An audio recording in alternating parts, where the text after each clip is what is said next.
Wake up, buyer payer people. It's a beautiful day. Go grab yourself another cup of joe and say hello to Jim and Michelle Rhodes on the Buy Here Pay Here morning show. Take it away, you two. Hey, everybody. Good morning. Morning. Greetings from the fabulous Wynn Hotel in Yes. Las Vegas, Nevada. Very different background Yeah. we've got going on here. I'm super excited to be here. Yeah. And I've already, I forget in between trips how much I just there's just fun, like visuals everywhere you turn. And it's, either all the lights and the things, or even the people watching is stellar. Yeah. We were talking yesterday that I love coming to Vegas and doing a show, and Jim's like, I love coming to Vegas just to sit somewhere and watch the crazy world that Vegas is go by. Yeah, it's fun. The people watching is great. But Yep. enough about Vegas. We need to talk about you. It's your birthday. It's my your birthday. Yeah. Happy birthday. I was playing a little birthday music for Michelle this morning. What was that song? Oh, we played in the club. It's your birthday. So yeah, it was a lot of fun. And I kind of forgot until I woke up this morning and opened my laptop. Jim treated me to go see Ka last night. So highly recommend anyone who has not seen it. Incredible. It was amazing. Yeah. So get there on time. we missed like the first 5 minutes, maybe. Yeah, not much. Which is, like the story. And as a girl, I'm like, okay, what's the story? Jim's just watching the acrobatics and he's just completely enthralled with that. But I'm like, what's the story? So when we finished, I was like, did you get the story? And he goes, no. I told him the story. He's like, you picked up on that? It's like, yes, it was a great story. That's your version of the story. Yeah. So let us know where you're listening from. Good morning, George. It's nice to are you here? George. Yeah, I think George said he was not coming, but yeah. What is it, Mr. Spat? Are you at the conference? Yes or no? So let us know if you're in Vegas. We're hoping to get folks together this evening. Of course, we've got a reception at the event today, so we'll see folks there either way, but I'm hoping to gather folks together for a little birthday thing for Michelle. So we'll see. We got to see if it can all come together in terms of logistics and location and all that fun stuff. But anyway, we got something else to talk about today. We got a couple of announcements too. I got to make sure folks know that Wednesday morning we have President-elect.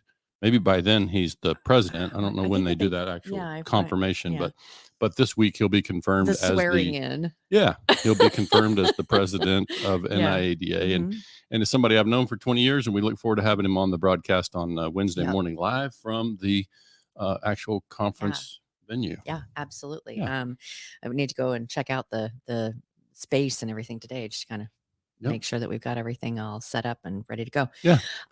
Today's August 1st. Keep it on your calendar. If you haven't bought tickets yet, please go to BHPHNationTV.com, and it is under events, and it is the deal structure. There's going to be a lot of really good information. We're going to have a chance to talk to a lot of people in person this week about that thing and try to get some more data together. And I brought my secret charming weapon so that she can help persuade the folks to contribute data. Oh, yeah, absolutely. Right. I didn't realize I was your secret charming weapon. It's not so secret I'm not now. a weapon, but all right. So actually, George is not here this time. So not in Vegas. Yeah. Okay. All right. Okay. So topic today is on payment vouchers, and the topic kind of came up because we were having a conversation with one of our clients, and Jim was using this as part of the coaching, this idea. And so that's where a lot of our stuff is going to come from. A lot of our topics come from things that just are, happening in the trenches in our work anyway. So we were having a conversation. In that dealer's case, it was around employee discounts. And so we'll get to that. I think that's kind of the last piece we should talk about today, but I call it a voucher. Like you could call it a number of different things. It's essentially like an internal gift card, gift certificate, coupon that you could use to give to your customers first. Let's talk about the customer vouchers. Yeah. Okay. So a customer voucher is really just a credit. You could issue them let's call it a voucher as a certificate. So I'm going to issue the customer a certificate or voucher that's good for some dollar amount. You can pick the dollar Can I amount. say though, before we kind of go into the customer side, because there's very different reasons why you would do a voucher for Good point. employees, and very different reasons why you do a customer voucher for a customer. And so it's the vouchers for customers are rewards typically, or a prize that's won, Right. and it's about rewarding something and engagement. It's like something that you can do to keep them engaged in the dealership, because one of the things we were talking this morning that we hear at conferences when we talk about engaging your customer, like how do you do that in the world of ACH? And so this is one really great tool you can use to help with engagement with your customer. Yeah, and Michelle went to that point. That is definitely an opportunity that exists within this. But really, what we're saying with the vouchers, it's a way, and maybe another thing to talk about in a general way before we dive into the particulars about how to do these vouchers is like the idea that one of the things you've heard me say is that with our clients, when we're working with a new client and the conversation comes up about setting interest rate, then we advocate for setting the interest rate a little higher. So if a dealer's thinking 20%, maybe we're not going to say, necessarily max. yeah, but no, just a little higher. but set it a little higher. And the reasoning behind that is we want to make sure that the paper, the actual portfolio has value. So when we set the interest rate too low, that can kind of hurt the value. So that's like another thing about interest rate. When we were talking about this is it's a tool to cover your losses.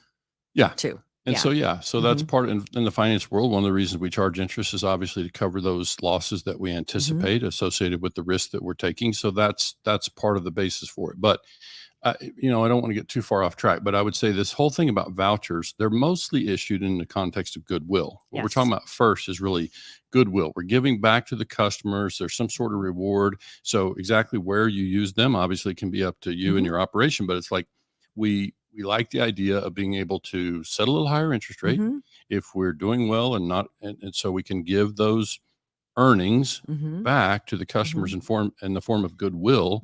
And so it's a good way for us to demonstrate that. So we can issue vouchers. Go ahead. Oh, I was just going to say we can issue vouchers in a couple different ways. I would recommend that if we're going to start issuing vouchers, that they can be whatever increment you choose, $50, $100.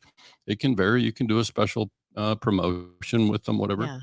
But the idea is that we want to keep them numbered. Like from a security internal control standpoint, we need to use some sort of numbering So system. if you are gonna use vouchers, yes, and we can kind of go at the end a little bit about that. But there are three for customers. When we were talking this morning, there are three different kinds of vouchers that we discussed. Okay. One of them was just like a regular payment voucher. And that's what we're talking about first, is really just this idea of doing just a regular voucher that is just issuing a coupon, if you will, to under whatever circumstances. So the most common way for us to do it was like seasonally, the holidays or whatever, but you could do it in the context of collections. So when we were talking about this, I'd hear these stories about Jim when he had his own dealership, and like the Christmas party was a big deal. But one of the things that was given to the people that attended the Christmas party were different vouchers. And it's like you do it early enough in December, and then you can say, here's a voucher for X amount of dollars. You can choose to use it around Christmas. You can choose to keep it in your back pocket for an emergency. You can choose to use it like school clothes shopping season, so that you can this is going to help alleviate a little bit more of that extra financial stress that you experience. So one of the vouchers we had talked about, which, it's a regular payment voucher, would be something at Christmas time, at a holiday, where it's a gift. It's a goodwill gift to your customers. Right. And I think the seasonality part of it, people can understand how to do it around back to school time. I mean, there are any times you could use it seasonally, but I think from a regular standpoint, if we think about just using it throughout any given week, or month, whatever, then we would want to issue those at whatever dollar amount we're talking about. But imagine using incentives with a payment voucher to customers. Imagine you just announce to your collections team on a Saturday morning that of all the payments made today, one customer is going to win a $50 payment voucher. So they will have already made their payment, and then they'll be issued a payment voucher, which they can hold on to for a rainy day, or they can redeem it against their next payment. Yeah. So we were talking about for that kind of, it's an incentive to pay on a specific day or whatever to make sure that everyone's on a Saturday, people that have not paid yet, it's like one of the people that pays today. So if you have the ability to text or whatever, will be entered to win a 25, 50, whatever dollar voucher that you can use in the future for a payment, not for that payment. Well, and imagine being able to make a phone call. If I'm a collections supervisor and you're one of the collectors on the team, and I come to you and say, we've got Mary Smith, who's over 30 days past due. If you'll reach out to Mary and say, if any amount that she can pay today, I'll match up to $100. So we can just say, just let her know. We'll issue a payment voucher. Any amount that she can pay today, I'll match that off of her payment now. So they'll reduce her payment by that amount. So it's only limited by our creativity, and there's ways for us to kind of give back and give a little relief where it's warranted. And we can also do it in the context of some sort of hardship. And again, this is just really, it's limited by whatever methods you want to use, but it's like, we would definitely recommend obviously writing a set of rules around this. And we've helped dealers do that. We can help if you need help. It's like we can help do that, but basically you want to make sure you create a set of rules. And we think, I want to underline again the idea of numbering these things. So you can use a regular PO book. About that. So a regular PO book or receipt book, something that'll issue a number, so that as those are written, that they're recorded in a log where they're numbered. Because what we have to avoid is a scenario where, collectors are giving them out freely, and we don't have any control over that. And you can argue that it's cash to us, because when the customer redeems that, instead of paying cash, obviously it's coming out of our pocket in a different way. But now you start to understand how it works so well at the Christmas party, because we would give some cash, like, so, and other dealers we've helped other dealers implement programs like this, and we've seen it work quite well. I'll always remember being at a dealership in Tennessee when we did a Christmas party and we spent thousands, and we had a, good sized portfolio, but I actually was sort of serving as in a management position with them, and we helped coordinate this Christmas party and had a big time with it.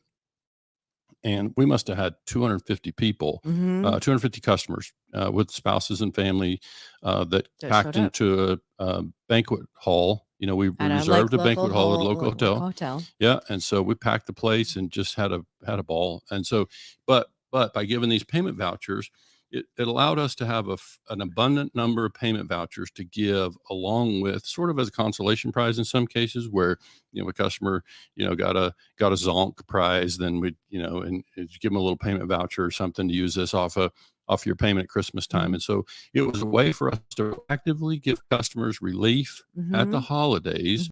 So that's you can start to see the example in that, the opportunity in that. But I see, by the way, we're getting a little alert on our internet signals, so I might just let people know if we drop on and off, we're aware. And so just hang in there. It probably might be a delay stream. Yeah. We paid for the higher stuff. So but yes. Yeah. So a little bit of payment relief in the future. Yeah, it's among the ways you can do it. So the other piece that I wanted to get to is this idea of doing let me describe very clearly what I'm going to call a final payment voucher. And so I kind of came up with this some years ago, and we started using it for a couple of different purposes. But the two main ones that come to mind would be, listen to this, because it's really, really good. This is a great tool for your sales team.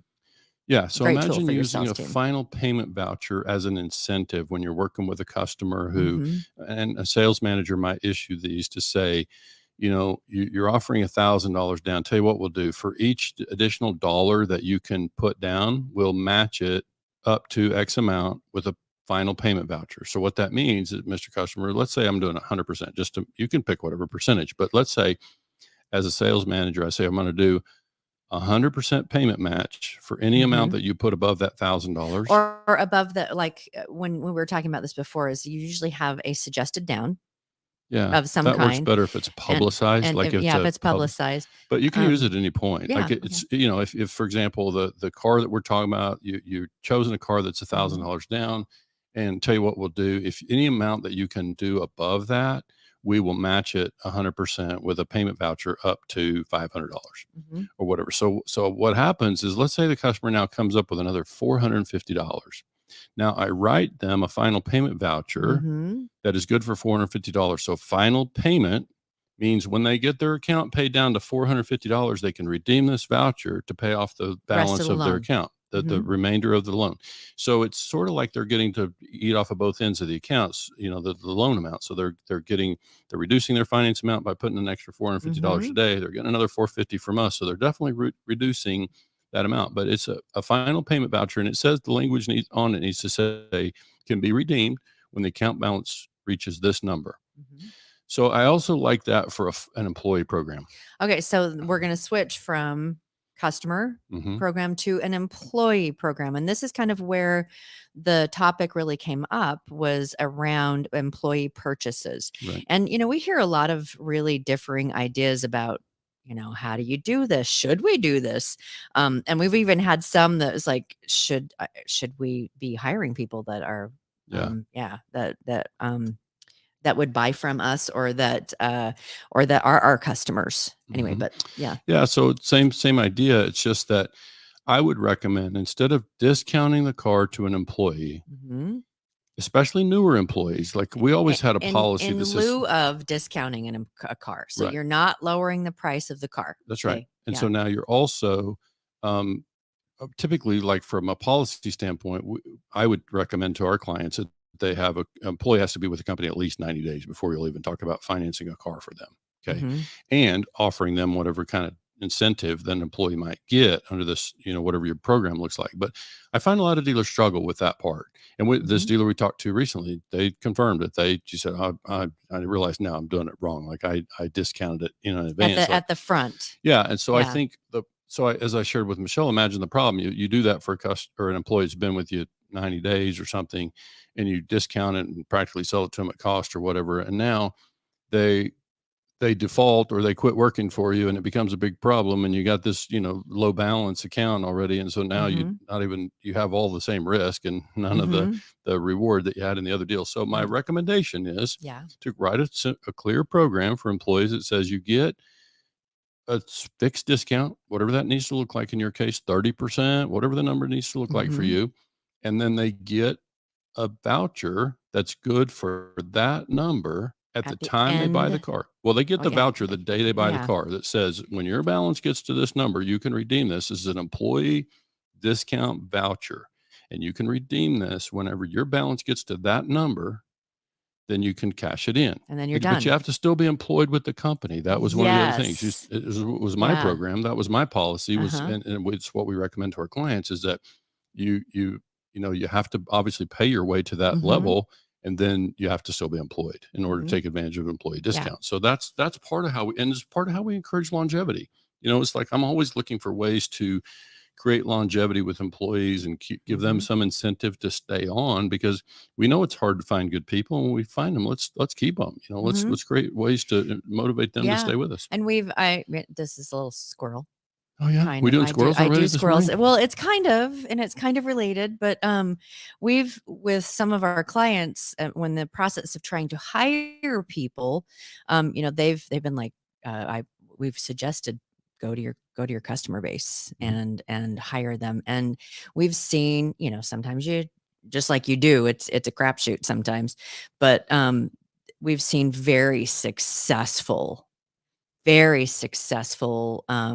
hiring through your client, through your book of business, because they, one, already empathize with your consumers, with your other customers, and two, they have a job. Right. So it's like, all right, so this, you're employing them. So there's that there's going to be income coming in to pay if they're going to buy a car from you, that that they're going to have the income. So I think we covered them all. The one thing I would come back to is this idea of doing them for the sake of hardship. Like if you create a hardship program, imagine the beauty Mhm. that's created in writing some sort of certificates or Yeah. vouchers that you can use them in whatever. Again, I would recommend you write a clear set of rules around this, is how customers would apply for a Mhm. hardship and how they would be awarded. But imagine that you've got a customer that, whatever the number looks like, maybe you do $300 a month, $500 a month in some sort of voucher, and you could give a customer, let's say you're doing $500 a month. And I could Mhm. issue a customer a voucher that's good for, they could do $100. You could make it one time 500. You could make it $100 a month for 5 months. So that, imagine if you had a customer that was diagnosed with cancer or whatever, you've got some hardship situation. And so in order for them to have flexibility, they can use those for rainy day type situations Yes. and redeem that at their own choosing. Yeah. Yeah. Right. So I kind of want to go in, we've talked about the why and, basically the structure of these are the places that you could use them. There's this whole idea of connecting with your customer. This is the white hat side of there's a really big white hat way side of this. One, if you're doing some kind of like that whole thing, if you make a payment, then you're going to get a voucher. Ask them to come in and get it.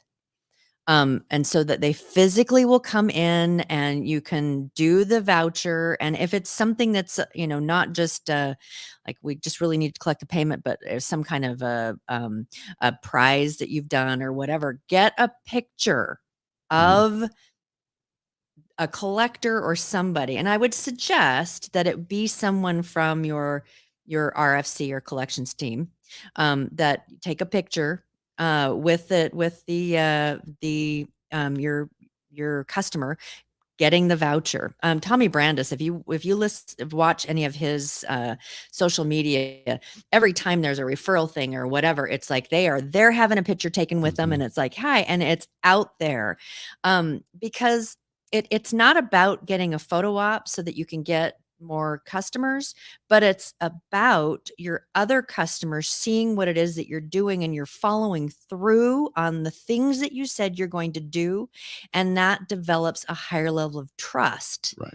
with your customers and your community, because we all know kind of how social media works, that if a customer likes something that's from your dealership, then now their friends you have a higher likelihood of that like and your dealership being seen Yeah. by people that haven't liked your page yet. Yep. So it's about a trust thing as well. And so I would suggest the social media side, but we're always talking about try to do some kind of maybe a monthly newsletter of some kind.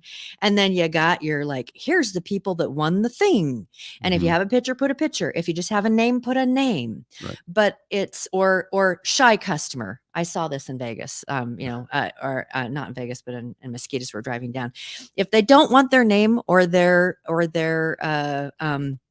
picture, it's like you can just put shy customer and then the amount. Well, And so that's like, yeah, we gave out these, but they just didn't want their name or their picture or whatever out there. But doing that in your newsletter or whatever and social media, it just helps your team and team. It helps your team, especially if the customer or if your collections team are the ones that are out there given the thing.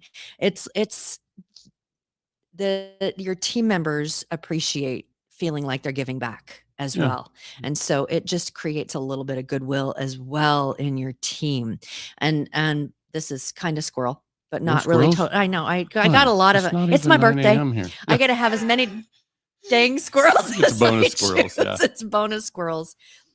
When you can include your team in the delivering of goodwill, a True. prize, not just the dealer, because the dealer's the face anyway. But when the team can be part of that delivery, when the team can be part of this experience that customers going through, that is magic with your team. Remember we've talked about a lot of our team pool that we have today love a purpose with their paycheck. Right. And this is a great way to show that you mean what you say when I'm out here trying to be a good neighbor to our community. Yeah, so, I love it. Yeah. Yeah, I think that's a nice piece to be able to, incorporate the team and to have that goodwill. I think the other piece that I would just say, and we can wrap up there, is like, we're all the time urging our clients to start to use social media to do more than sell cars. So I think when you can learn to connect with your community, and that includes your own customer community, that will include your team in a way, and your larger community, and you're not selling anything, you're telling stories, and you're taking them inside, letting the community get to know you. And so with these programs that Michelle's talking about, like, when they can get to see the real you, and that you truly are someone who cares about your community, then don't be shy about telling that story. And it's not about selling cars. Just turn off your sales hat, take off the sales hat for a minute. It's very foundational to what we do with the White Hat Way. It just is that it's not about, it's heavier on relationships that care, that, Tommy is like, create a relationship. We sell cars, create a relationship. But it's about having that, taking the opportunity to build relationships, to be a good neighbor, to show your community that you are an asset and not a predator. Yeah. So I just coined a new phrase, Tommy. Your CAR, create a relationship. I want to add an E in there. We'll call it care. And we're going to create a relationship early. So we're just going to, I love it. It's about just, let's just talk about, let's do that from the beginning. We're going to create relationships today with people that don't even know us yet. Yeah. So I mean, we've not met them. So we're out there on social media, and we're just establishing a relationship. How do you do that? By just, taking people inside who you are, let them get to know you a little bit. And so all these things you talk about are part of how we do that. So, so White Hat Way dealers they care. Yeah. CARE. So it'll be fun. We can play with that. So. All righty. Well, everybody, hey, we're in Vegas. It's Monday. NIADA kicks off tonight. It's Michelle's birthday. It's Michelle. It's just like win-win-win. Yeah. Thanks so much for joining us. If you're in Vegas, please come see us at the reception tonight. We're going to have Gordy on the morning show on Wednesday morning. We'll be broadcasting live at 9 a.m. Vegas time on Thursday morning. That's noon Eastern. So be sure and tune in live and check out the session with Hugo Sanchez and Mark Burkholder on Thursday morning. All right. Have a great day, everybody. We'll talk to you later.